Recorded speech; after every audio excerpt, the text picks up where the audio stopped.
গোটা বিশ্ব যখন ধরে নিয়েছিল যে ইরানের গোলাবারুদ প্রায় শেষ, ঠিক তখনই এমন একটা তথ্য বেরিয়ে এলো যা শুনে খোদ ইসরায়েলের সামরিক বাহিনীর চোখ কপালে উঠে গেছে। যে দেশটিকে নিয়ে মাত্র কয়েকদিন আগেও বলা হচ্ছিল তাদের হাতে আর মাত্র কয়েকশো মিসাইল বাকি আছে, সেই দেশটির কাছে আসলে কতটা মরণাস্ত্র লুকানো আছে সেটা জানলে আপনি নিজেও চমকে যাবেন। আর সবচেয়ে ভয়ঙ্কর ব্যাপার হলো এই তথ্য কোনো বাইরের গোয়েন্দা সংস্থা দেয়নি, এটা এসেছে স্বয়ং ইসরায়েলের নিজেদের সামরিক উৎস থেকেই। আজকের পুরো প্রতিবেদনটি দেখুন, কারণ এই তথ্য মধ্যপ্রাচ্যের যুদ্ধের পুরো হিসাবটাই উল্টে দিতে পারে। গল্পটা শুরু করতে হলে একটু পেছনে যেতে হবে। গত 28 ফেব্রুয়ারি যুক্তরাষ্ট্র আর ইসরায়েল মিলে ইরানে যৌথ হামলা চালায়। সেই হামলার পর থেকেই ইরান পাল্টা আক্রমণে নেমে পড়ে, আর সেই পাল্টা আক্রমণের ধরন দেখে পুরো বিশ্ব অবাক হয়ে যায়। ইরান শুধু হামলা চালায়নি, তারা ঝাঁকে ঝাঁকে মিসাইল আর ড্রোন ছুঁড়ে মারতে শুরু করে যুক্তরাষ্ট্র আর ইসরায়েলের বিভিন্ন সামরিক ও কৌশলগত স্থাপনায়। মধ্যপ্রাচ্যে ছড়িয়ে থাকা মার্কিন সামরিক ঘাঁটি থেকে শুরু করে ইসরায়েলি ভূখণ্ডের গুরুত্বপূর্ণ স্থাপনা সব কিছু ইরানের মিসাইলের আওতায় এসে পড়ে।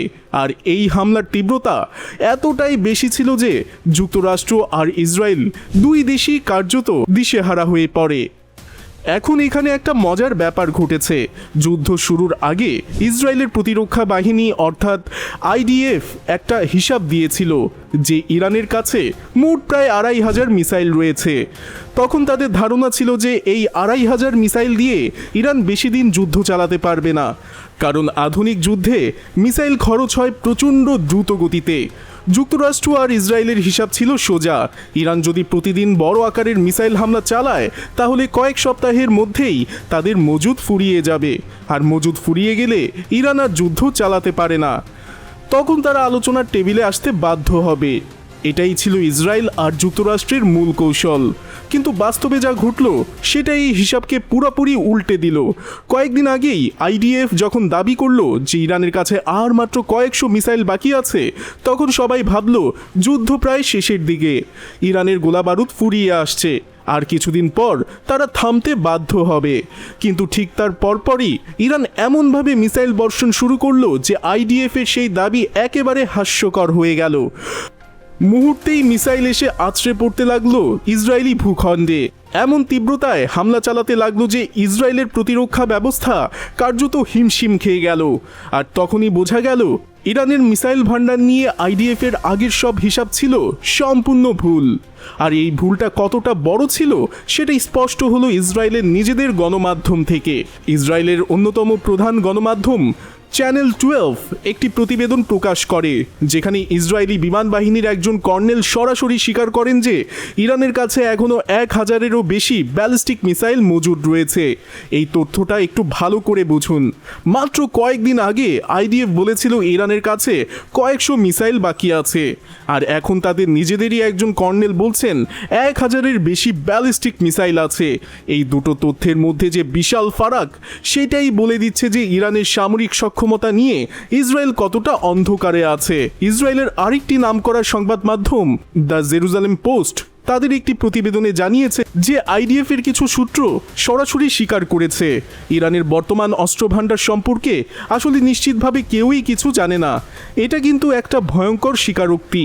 পৃথিবীর অন্যতম শক্তিশালী গোয়েন্দা সংস্থা মোসাদের দেশ ইসরায়েল, যাদের গোয়েন্দা সক্ষমতা নিয়ে সারা বিশ্বে রীতিমতো কিংবদন্তি প্রচলিত, সেই ইসরায়েল স্বীকার করেছে যে তারা ইরানের মিসাইল ভান্ডারের প্রকৃত পরিমাণ সম্পর্কে অন্ধকারে। এর চেয়ে বড় ব্যর্থতা একটা গোয়েন্দা সংস্থার জন্য আর কি হতে পারে? এখন প্রশ্ন হলো ইরান আসলে কতগুলো মিসাইল ছুঁড়েছে এই যুদ্ধে। বিভিন্ন তথ্যসূত্র থেকে যে চিত্র পাওয়া যাচ্ছে সেটা রীতিমতো চমকে দেওয়ার মতো। ইসরায়েলি ভূখণ্ডকে লক্ষ্য করে ইরান এ পর্যন্ত 500-র বেশি মিসাইল নিক্ষেপ করেছে, আর উপসাগরীয় দেশগুলোতে অবস্থিত বিভিন্ন মার্কিন সামরিক ঘাঁটি আর কৌশলগত স্থাপনাকে লক্ষ্য করে নিক্ষেপ করেছে প্রায় 1300-রও বেশি মিসাইল। মানে সব মিলিয়ে ইরান এ পর্যন্ত 1800-রও বেশি মিসাইল ছুঁড়েছে। এখন যদি আইডিএফের আগের হিসাব ধরি যে ইরানের কাছে মোট 2500 মিসাইল ছিল, তাহলে দাঁড়াচ্ছে যে ইরানের কাছে শুরুতে 2500-এর চেয়ে অনেক বেশি মিসাইল ছিল, অথবা যুদ্ধ চলাকালীনই তারা নতুন মিসাইল তৈরি করে মজুদ বাড়িয়েছে, অথবা দুটোই সত্য। আর এখানেই বিশেষজ্ঞরা সবচেয়ে গুরুত্বপূর্ণ কথাটা বলেছেন। তাদের মতে ইরান ইচ্ছাকৃতভাবেই তাদের প্রকৃত মিসাইল সক্ষমতা নিয়ে একটা ধোঁয়াশা তৈরি করে রেখেছে। এটা কোনো দুর্বলতা নয়, বরং এটা তাদের কৌশলের অংশ। ইরান চায় না যে শত্রুপক্ষ জানুক তাদের হাতে ঠিক কতটা মরণাস্ত্র আছে, কারণ এই অনিশ্চয়তা একটা মনস্তাত্ত্বিক অস্ত্র হিসেবে কাজ করে। যখন আপনি জানেন না যে আপনার শত্রুর কাছে কতটা গোলা বারুদ আছে, তখন আপনি প্রতিটা সিদ্ধান্ত নেওয়ার সময় দ্বিধায় ভোগেন। আপনি বুঝতে পারেন না যে আক্রমণ করলে কতটা পাল্টা আঘাত আসতে পারে, আর এই দ্বিধাটাই আপনাকে দুর্বল করে দেয়। ইরান ঠিক এই কৌশলটাই অনুসরণ করছে এবং এটা দারুণভাবে কাজ করছে।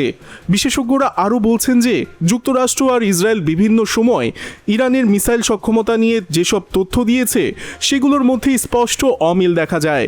কখনো তারা বলেছে ইরানের মিসাইল সক্ষমতা 90% কমে গেছে, আবার ঠিক তার কিছুদিন পরেই দেখা গেছে ইরান আরও বেশি তীব্রতায় মিসাইল হামলা চালাচ্ছে। এই পরস্পর বিরোধী তথ্য থেকে একটা জিনিস পরিষ্কার, যুক্তরাষ্ট্র আর ইসরায়েল ইচ্ছাকৃতভাবে ভুল তথ্য দিচ্ছে তাদের নিজেদের জনগণকে আশ্বস্ত রাখার জন্য, নয়তো তারা সত্যি ইরানের প্রকৃত সামরিক সক্ষমতা সম্পর্কে অন্ধকারে।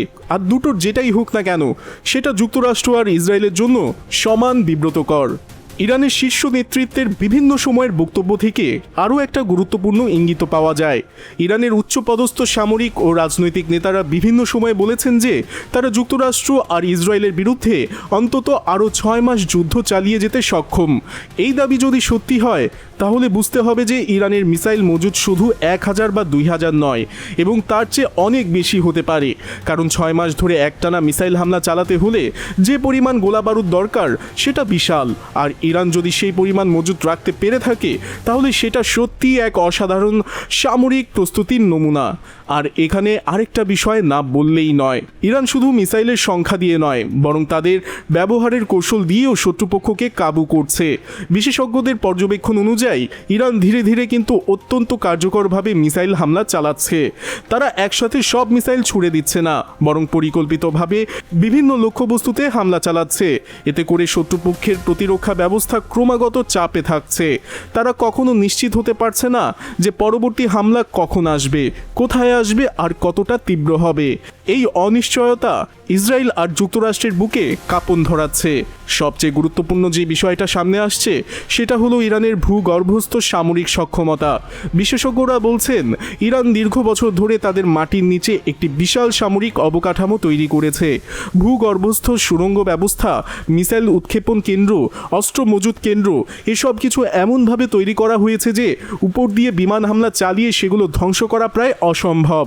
আর এই ভূগর্ভস্থ সক্ষমতাই ইরানকে দীর্ঘমেয়াদী যুদ্ধ চালিয়ে যাওয়ার সক্ষমতা দিচ্ছে। আর সেটাই যুক্তরাষ্ট্র আর ইসরায়েলের জন্য সবচেয়ে বড় দুশ্চিন্তার কারণ হয়ে দাঁড়িয়েছে।